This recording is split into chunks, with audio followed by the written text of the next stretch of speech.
ಗುರು ನೋಡಿದ್ರಲ್ಲ cat village ತೋರಿಸ್ತೆ ನಿಮಗೆ. ಇವಾಗ ವಾಪಸ್ಸು ರೂಮ್ಗೆ ಹೋಗ್ತಾ ಇದ್ದೀನಿ. ನೋಡಿ ಕೆಳಗಡೆಯಿಂದ ನಡ್ಕೊಂಬಂದಿದ್ದಾಯಿತು. ಓ ಮೈ ಗಾಡ್ ಗುರು 6 ಕಿಲೋಮೀಟ್ರ್ ಅಂತ ಇನ್ನೂ ಜಾಸ್ತಿ ಇದ್ದಂಗಿದೆ. ಯಪ್ಪ ಸುಸ್ತಾಗ್ಬಿಡ್ದು. ಅಯ್ಯೋ ನಮ್ಮ ಗ್ರೂಪಲ್ಲಿ ಬಂದವರೆಲ್ಲ ಸುಸ್ತಾಗಿ ಅಲ್ಲಲ್ಲೇ ನಿಂತ್ಕೊಂಡ್ಬಿಡ್ತಾ ಇದ್ದಾರೆ. ಇನ್ನು ಕೆಲವರು ಹಿಂದೆ ಬರ್ತಾ ಇದ್ದಾರೆ.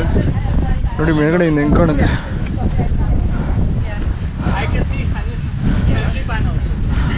ಅಲ್ಲೆಲ್ಲ ರೈಸ್ ಫೀಲ್ಡ್ಸ್ ಕೂಡ ಇದೆ. ಹಳ್ಳಿಯವ್ರು ಎಲ್ಲದನ್ನೂ ಬೆಳೀತಾರೆ ಇಲ್ಲಿ. ಸರಿ ಕ್ಯಾಬಲ್ಲಿ ಕೂತ್ಕೊಂಡು ಆಮೇಲೆ ರೂಮ್ಗೆ ಹೋಗಿ ನಿಮ್ಮ ಜೊತೆ ಮಾತಾಡ್ತೀನಿ. ಇವರು ರೆಸ್ಟ್ ಮಾಡ್ಕೊಳಕ್ಕೆ ಸುಸ್ತಾಗ್ಬಿಡ್ತು. ಯಪ್ಪ ಸಾಪಾದಲ್ಲಿ ನಮ್ಮ ಮೊದಲ ದಿನ ಹೀಗೆ ನಿಧಾನವಾಗಿ ಮುಗಿಯುತ್ತಿದೆ. ಮಂಜು ಹೊದ್ದಿದ ಬೆಟ್ಟಗಳು, ಹಸಿರು ರೈಸ್ ಟೆರೆಸ್ಗಳು ಮತ್ತು ಕ್ಯಾಟ್ ವಿಲೇಜ್ನ ಸುಂದರ ಸಂಸ್ಕೃತಿ ಇವೆಲ್ಲವೂ ಈ ದಿನವನ್ನು ತುಂಬ ಸ್ಪೆಷಲ್ ಮಾಡಿವೆ.